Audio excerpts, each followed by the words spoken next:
Hello everyone and welcome back to our second podcast. If anyone is listening, it's good to hear you. I'm glad you all are listening. Obviously, welcome back to How to Become a Football Coach. Second guest on, I'll let him introduce himself. Probably a lot of you in the coaching world and also in the playing world will know him. So I'll let him introduce himself. Hi, I'm Gary Caldwell. Great to be on the podcast and looking forward to chatting about something we're all very passionate about, and football has very much been my life from a very early talk and speak football. Lovely stuff. So obviously our last guest, we spoke with Ross about kind of his journey. Yours is completely different from playing from the likes of Celtic, Wigan, and then obviously managing Wigan. So let's just talk about kind of from a player's aspect. What is it like to be a professional footballer, Gary?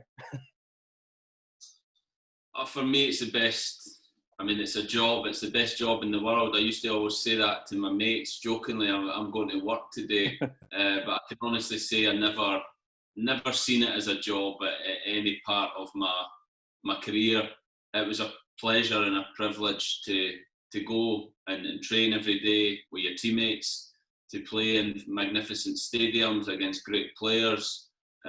Every single day was an absolute pleasure to kind of be involved in football, and really kind of proud of the career that I had. Really enjoyed it, and would give so much to be able to go back and play just one game and feel physically fit and able to play one game would just be a joy, because I miss it a lot.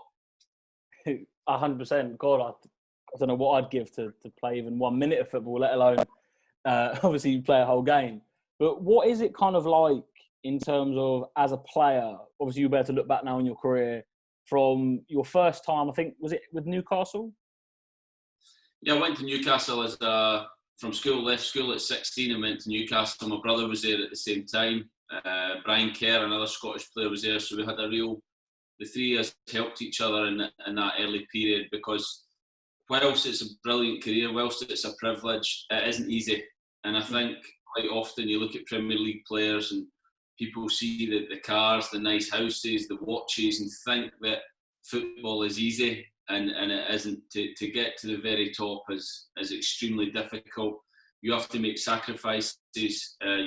You have to work extremely hard to get there. So, I think sometimes that's misunderstood for young players. They see the nice things about the game, but there's a lot of difficult things and aspects of football that you have to work through to get to playing in the first team, and then obviously try and progress your career to play as high as you can. From obviously you're saying there, obviously how hard it is to get there now, and obviously for myself, I do one-to-one training with a lot of players at the moment, and obviously from your time at Newcastle, it's a very daunting time for yourself. Getting that kind of, putting in that extra work as a player, do you think from when you were first kind of a scholar to now, do you think it's the players are actually realising, like even from 17, 16, 15 to getting onto your 30s, that you have to put in the work from the beginning to the end? Yeah, I think more and more the game's becoming more individual, in a sense that before you used to do way back, even before I was a player, you did your training and the guys left, would go to the pub, or, would go and kind of socialise, and, back in the 70s, 80s, even 90s, probably early 90s. But now it's become all consuming, and you have to be obsessed with being a football player as an individual if you want to get to the very top. And by being obsessed, I mean it isn't just the technical aspect. That's the easy bit for me, that a coach tells you need to work on your receiving skills, or your passing, or your finishing, heading for defenders. Those different technical aspects, they're easy to work on after training and put the hours in. For me, it's gone beyond that, and it's a 24-hour thing where you have to be obsessed with what you eat. You have to be obsessed with what you sleep, how you rest, how you recover, and everything has to be geared towards becoming a footballer. And I think that's where the game is going, that the individual aspect is becoming greater than the team aspect. Do you think a lot of players, obviously I'm not gonna sit here and slander players in the top leagues, but players where you kind of, as a manager now, and even as a player at the time, you could probably better say the difference. So as a player, would you ever look at someone and think, if you just put in that little bit extra, or that kind of, you just did a little bit more, you looked at what you were eating, you looked at what you were, kind of your sleep patterns, and you think you could have gone so much further? Do you think, and then as a manager, do you look at some players and think, if you just did a small, like 5% more, you could have been so much better? Yeah, I think there's stories of both where talented players could have done a bit more, but I think there's loads of stories of players who got everything out of their talents and pushed themselves right to the very limit. And I've seen instances of both. What I will say is, I think players at the very top are working harder, are doing more, are sacrificing more. And I think that's where we see Premier League players and we think, oh, it's easy for them. It's not. It's really difficult for them. And in my experience of playing at that level, then managing at different levels, I think Premier League players are doing more, are willing to sacrifice more, are willing to practice more, and that is why they're the best. I only recently watched the Ronaldo documentary. Mm-hmm. It's been on Sky, and it's phenomenal. You think Ronaldo's the best player in the world, which, him and Messi, they are. Mm-hmm. But the sacrifices he makes, the work that he puts in, he's still doing that. He's 34-year-old, and he's still doing, the extra training in the gym. He's still watching what he eats. He's still sleeping the right amount. And that is Ronaldo. So if he's doing it, players down the levels and the pyramid of football should be doing that and more to try and, obviously get up to that kind of level. Do you think it's, obviously you're going through your early stages and obviously managerial career and stuff. Do you, from obviously your experience so far, do you think that's the hardest bit to try and relate to players at all levels and all ages, that it's not just, they don't, like Ronaldo just doesn't get to be Ronaldo just because he's Ronaldo. You have to, like you said, he's 34 still, and he's still probably doing more than what he was when he was 25. Do you think that's one of the hardest things to relate to players, to improve? Yeah, I think so, and it's a big thing I've used. I love reading and try to learn different things, and read books on growth mindset, read books on psychology, and I think it's really important for players to open their mind, and not just focus on the technical, tactical aspect of football, and really open their mind to say, how can I improve the little margins to get better? And I think more and more with academy football, that education is improving. Players are starting to understand that earlier, starting to do more earlier. But like I said at the very beginning, it's difficult. The sacrifices are really difficult. And, the people like Ronaldo, they're unique individuals. They really are unique. And you hear all these Manchester United teammates talking about him. I've spoke to Darren Fletcher about him when we were in Scotland camps together. These people are unique. Yes, he is extremely talented, but his drive, his determination, his work ethic, that is what sets him apart, not his talent. There's loads of people, you look at like a Nani from Portugal, probably similar talent. Definitely. But drive, different mindset, and that's what sets the top players apart. No, because obviously, like, I think when I spoke to Ross before on the podcast, we spoke about how a lot of people from the outside world, like you have your fans, people like that look in and think completely different to sort kind of how you as a player, obviously playing with, like you said, like Fletch, playing with him and kind of players in the industry and at the high level. And it's two completely different mindsets, but they don't really see into that. And I think that is sometimes where players don't get the credit, like you said, giving up that sacrifice that they actually deserve to kind of, yes, okay, you're doing the best job in the world and whatever, you're getting paid, but you're putting in the hours, you're putting in the 20, or how long your career is, that whole time is like, it's work. There's no Christmas. Do you know what I mean? It's kind of, I think that's a kind of a lot of not looked down upon, but kind of looked at and kind of gone, well, that's not actually so important? Yeah, I think people do think it's easy. You know, it's an easy life, and that's why I said at the start. I said, you know, it's a great life, but it's not an easy life. You know, and I don't think any footballer would say they would change what they do or they would like to do something different. But what young players have to realise that it isn't easy. It isn't easy playing in front of 60,000. When you make a mistake, that isn't easy. That's very, very uncomfortable. And you need the psychological coping mechanisms to deal with those situations. And that's where the education of a young player is so important, that we cover all aspects of the technical, the tactical, the physical, the psychological, so that or the elements and situations that football's going to give them. Yeah, 100%. So what I want to talk about, kind of, we spoke about the playing aspect of it. But obviously, the reason why I wanted to get yourself on here is obviously speak about that kind of transition. And obviously now you're I would say, I know you as a manager and as a coach more than as a player.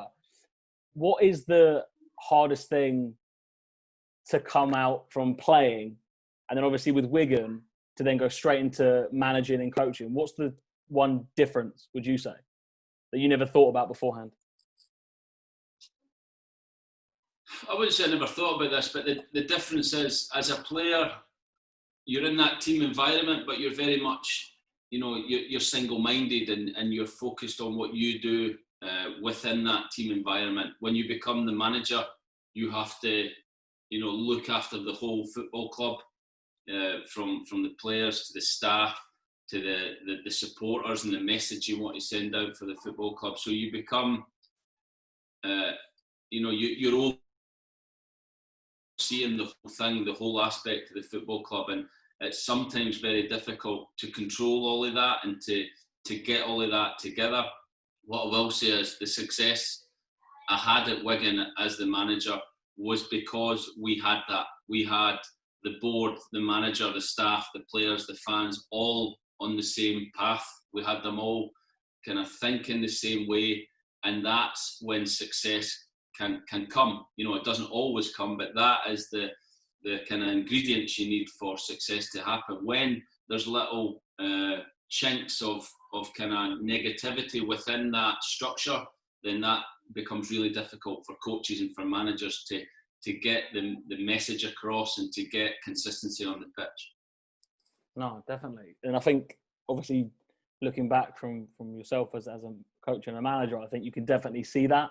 You can see that with specific clubs and specific kind of environments of a team where you haven't got to work at Wigan or work at a club to know that, like Sir Alex at Manchester United, from the top down, when he was there, it was one vision, one goal. And I think that's a massive part to any coach and to being successful. But when did you get to a point in your playing career where you were like what's next for you? Because obviously a lot of players, some decided I want to go into coaching, some players don't want to do it, some players want to go into punditry. When did you get to your stage in your career and think, no, I want to be a coach, I want to be a manager? Quite early, I would say. My dad was a junior player and went into a bit of coaching with kind of my kids teams and then junior football teams. But probably early 20s, I'd started my B licence at Newcastle when I hadn't even played in the first team, and I was starting to think about doing my coaching badges.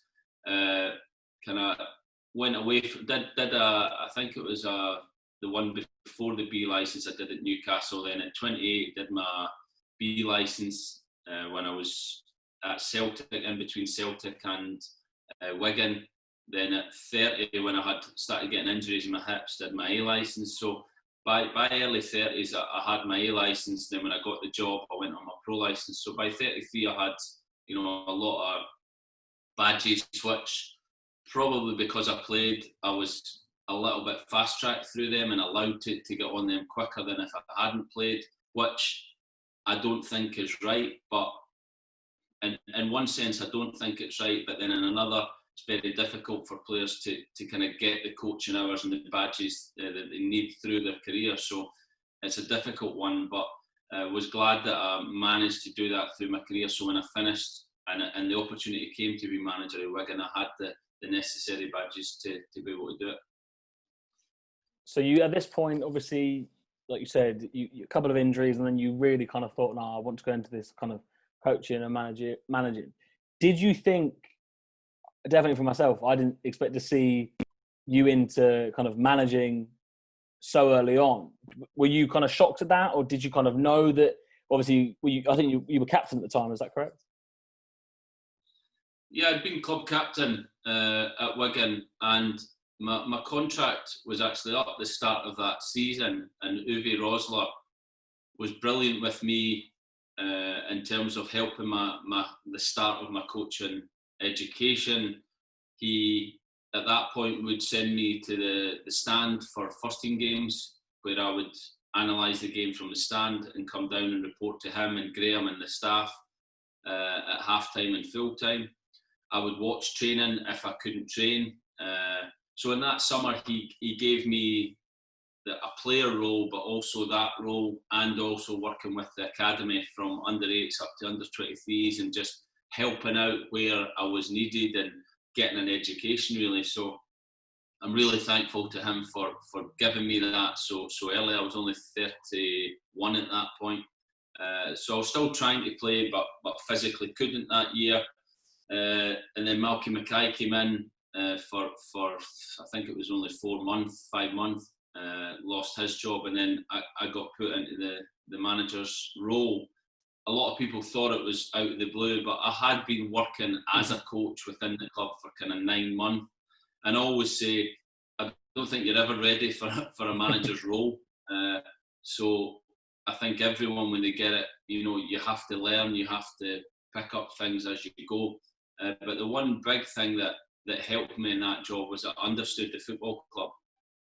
I'd been there for 7 years as a player. I knew everyone from, the cleaners and the tea ladies right up to the CEO and the chairman and the owner very well. So I had an understanding of what was needed, and I had an understanding of the characters throughout the football club to help us kind of get back to what we were, because we'd obviously slipped down to League One at that point. And that made it a lot easier when you understand the people and the club that you're working for. Do you think, obviously, from playing there for 7 years, obviously, I think 7 years in even today, if a player signs for someone today, it's very, very rare that they stay for a long period of time. 3 years, I think, is a long time anyway in football now. But do you think that massively did help you and will help you, obviously, for however long you go into your managerial career, that you can relate back to those moments and go, it's about that ethos, that kind of one team driven goal, sorry?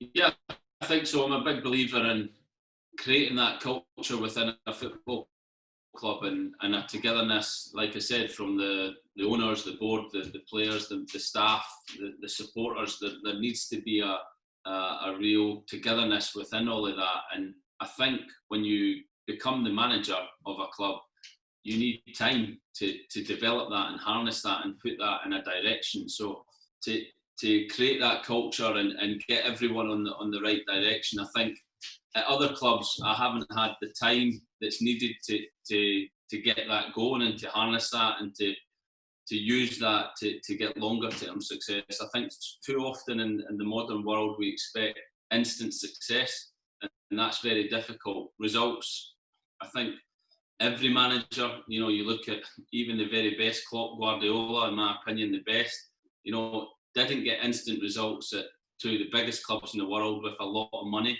They needed time to develop their methodology and develop their culture.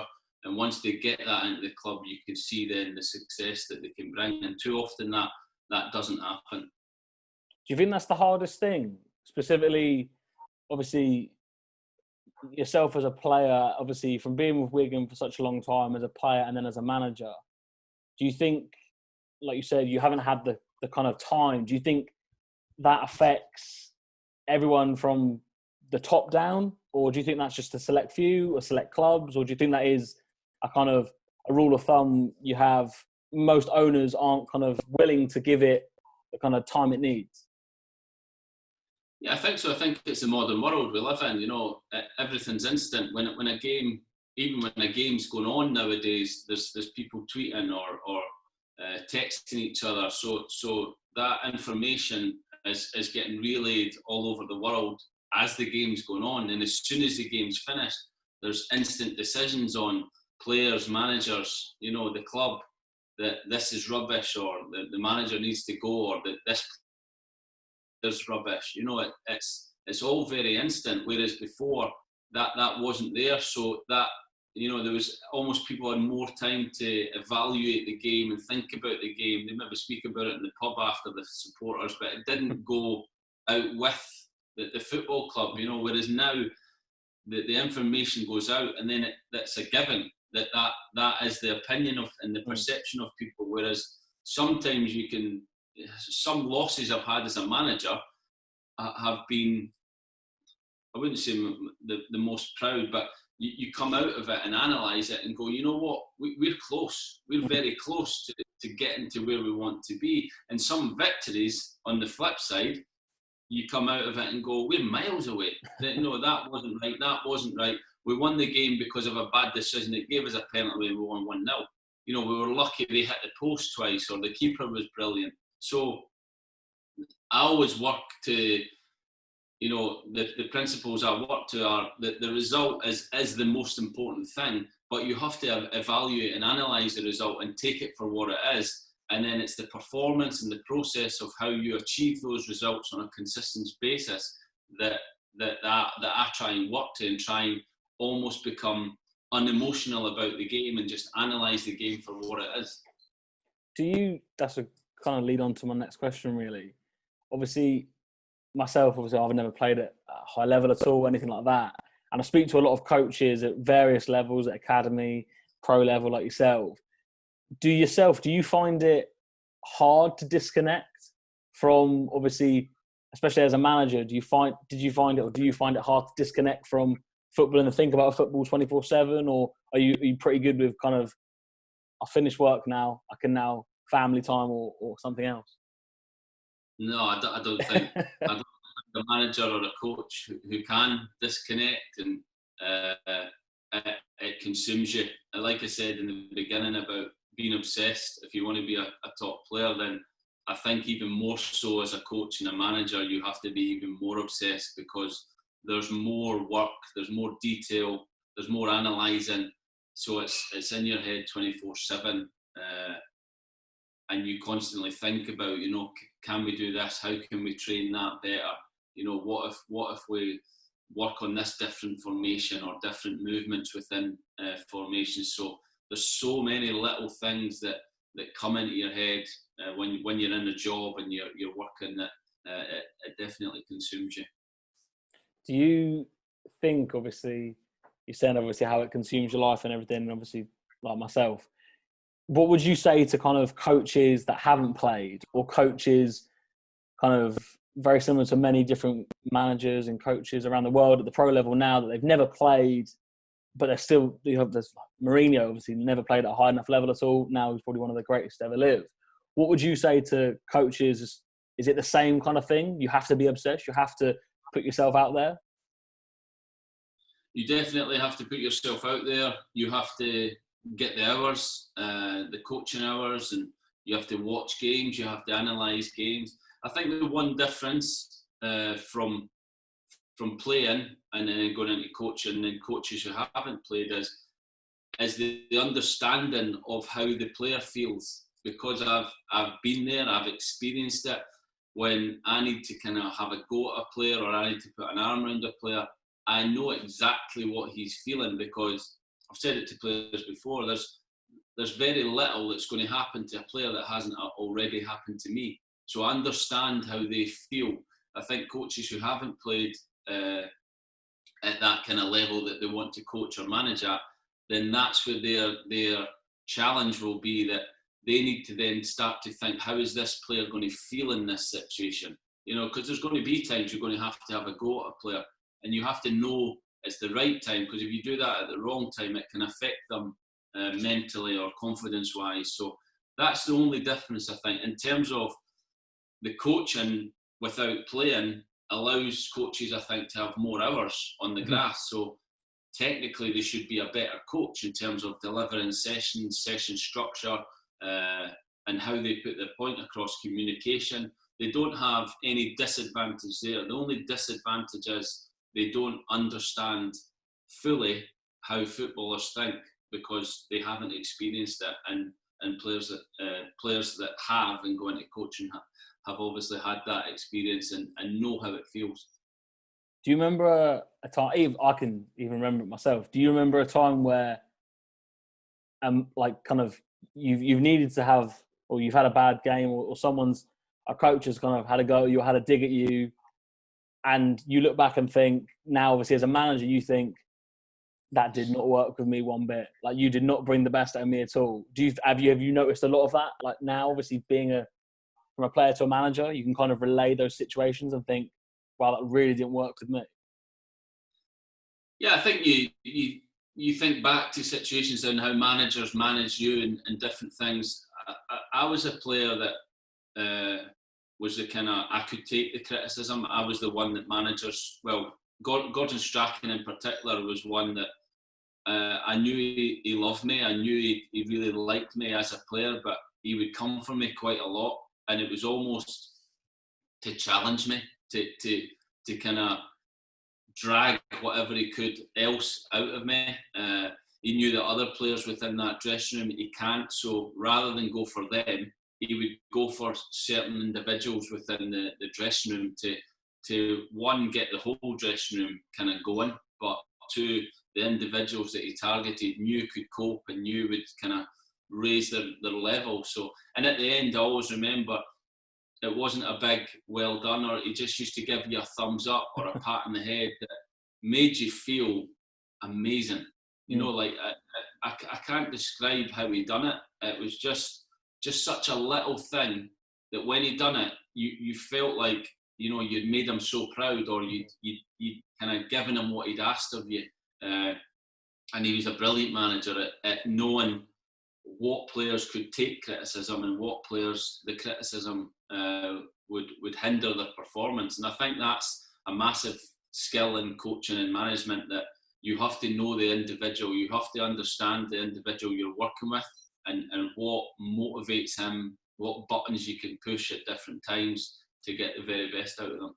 Did you think that, obviously you said that you were one of the kind of pros that could take that, like very similar to everyone that's listening, anyone that's watching will be able to know at whatever level, like, I might be able to take some criticism, someone might not be able to. Do you think that the players that you can do that to brings out the best in the kind of maybe some of the shyer players, the players that can't do that? Because if they see, well, if Gary's stepping his game up and we're playing for a big club like Celtic, do you think it automatically then goes, oh, I'll step my game up? Do you think?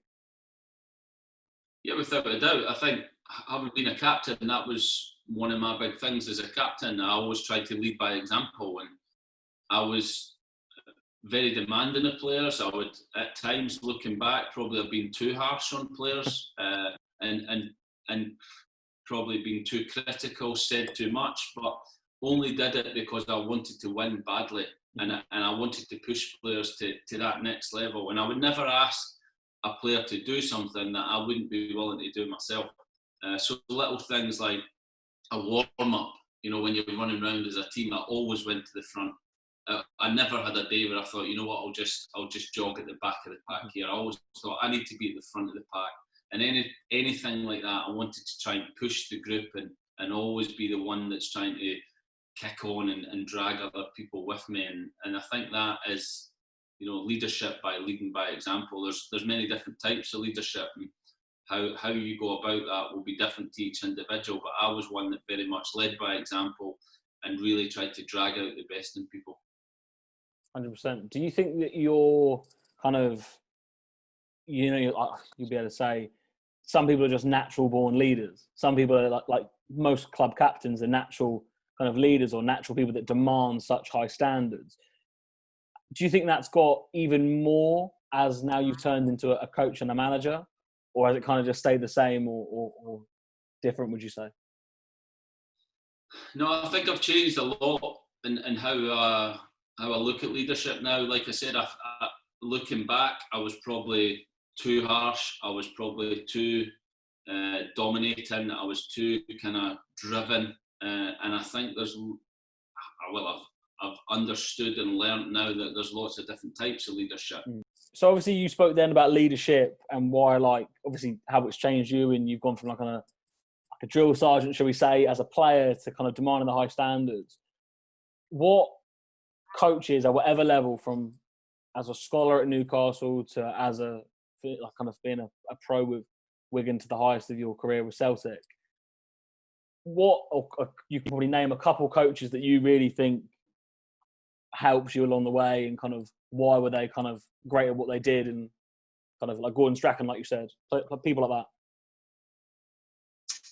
Yeah, the coaches I think that I look back on were my early coaches were Alan Irvine and Tommy Craig, who Scottish coaches, but I'm not picking them just because they're Scottish. They were both fantastic coaches in a sense that they taught me everything I needed to know about the game from a technical, tactical level. I didn't really learn anything after working with them that I thought, oh, I've never seen that before, or I never knew that before.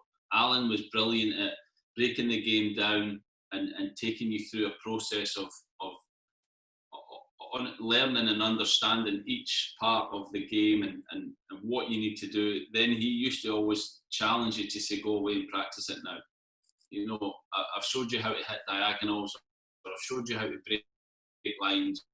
Somebody that taught you more about the behaviours and what is expected of you as a football player, really. Mm-hmm.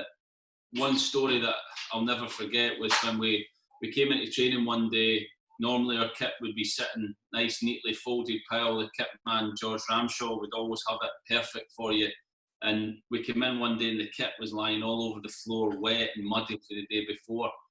And we were like, this is strange. So none of us put it on, just sat down, and Tommy came bursting in and explained to us that that's how we left the change room. And it was, you know, it was unacceptable. So we can wear that kit for training today. So we had to put on like slips and socks that you didn't even know if it was yours and go and train. But he taught me a lesson that never left me. And even right till I finished playing, I would take my kit off and hand it to the kit man or put it in the skip, because that was, you know, what he felt should be done and what, you know, made a good person. And he was brilliant at teaching you those little things to help you throughout your career, but also through your life. And in terms of first team, my two managers that really had a big impact were Gordon Strachan and Roberto Martinez. Gordon for the drive, the determination, at Celtic the demands on winning were so high, and he managed to drag every little ounce out of every player. And then Roberto at 28 went to Wigan and almost learned a new way of coaching, a new way of playing, a new understanding of the game and the tactical aspect of football. Roberto, for me, is a genius at dissecting the game and breaking the game down and having a playing philosophy that never ever changes. He only adapts it in certain ways for different games. So I learned a lot off of him and how to kind of come up with a playing style and how to coach that and stick by that. How hard is that as a player to kind of, obviously Roberto's style is very kind of, we play football his way and the right way. How hard is that as a player to kind of, you might be losing 2-0, 3-0 at home to someone maybe that's not as good as you, or in the league or whatever, and you've still got to keep playing out from the back, but you've still got to keep doing the method and the philosophy of him, and it's not actually working? How hard, or you don't think it's going well as a player? How hard is that as a player? Yeah, it's difficult, but the one thing I will say is his almost bloody mindedness that he would not change. You know, he believed in that way, and he was brilliant at convincing the players to play that way, because we would Well, as a club, we had never beat a top four. It was back then, but top six team in terms of Man United. It was the top four was Man U, Arsenal, Chelsea, and Liverpool. I think it was back then. Wigan as a club had never beat them before Roberto went in, and suddenly we could beat them. Pretty much every season we'd beat one or two of the teams, which shows that his way. When we got it right and when we were on our game. We were a match for anyone in the league, and obviously going on to win the FA Cup against a Man City team that was man for man far better, but tactically we were better and could compete with these teams, showed what a good coach he is, and by believing in your system and your way of playing, that if given time, then that will come to the fore and will give you success.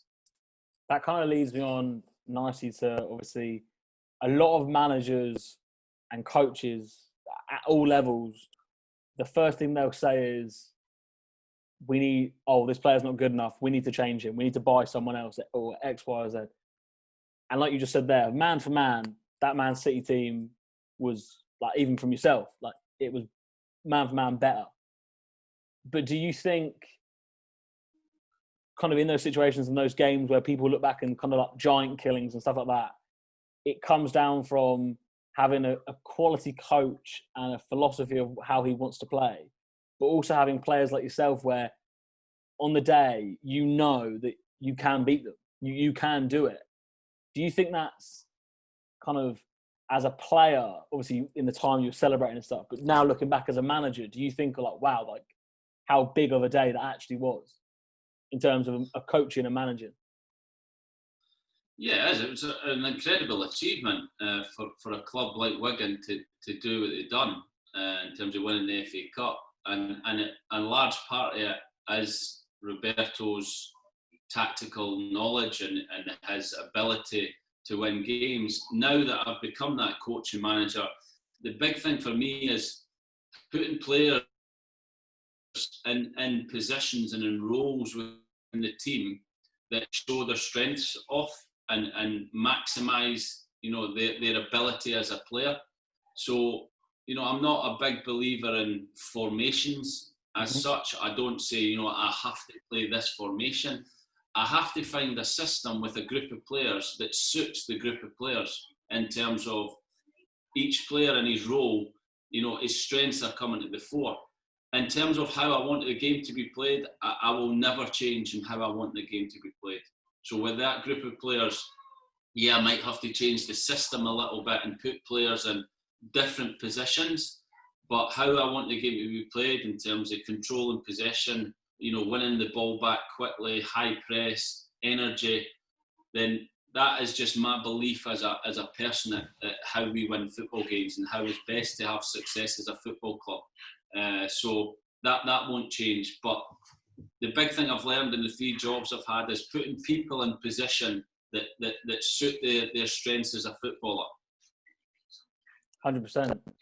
So it kind of leads me on to my last question that I asked Ross, and I'll continue to ask everyone. When you look back on your kind of managerial and coaching career, when you choose to retire one day, what do you want everyone to remember you as Gary Caldwell, the coach? What's the one thing you want to be remembered for?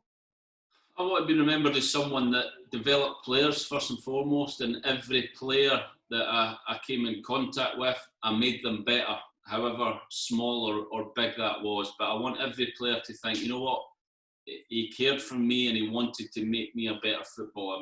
That's the one thing when I go into a club, I try and make everyone better. And not just players, staff as well, try and improve everyone. Another thing would be that people who come and watch the team can see a team that, wants to win and is trying to play a certain way, a specific way. Whether we win or lose, I want, people to go away and go, you know what, I could see what they were trying to do, and I could see, they were nearly there in this or nearly there in that. Whether you win or lose, I've said it before, the coach doesn't control that. No coach in the world can decide, whether you're going to win or lose a football game. Yeah. All you can control is the performance and how your team plays and how your team reacts and controls certain situations. And I would like to think that my teams are very proactive and trying to do that. And I hope that, like I said, I can develop players to be better and have great careers alongside that. 100%.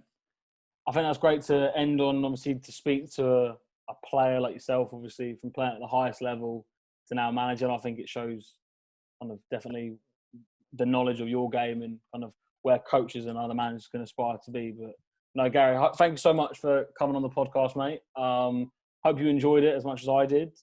I love talking about football. Anytime you get the opportunity to talk about football, and it's just something I'm really passionate about. And thanks very much for having me on. That's right, Gary. Thank you so much, mate. And yeah, thanks everyone for watching and listening. If you want to learn any more, please just comment below on our YouTube series. And yeah, hopefully we'll have a next podcast coming soon. Cheers, guys.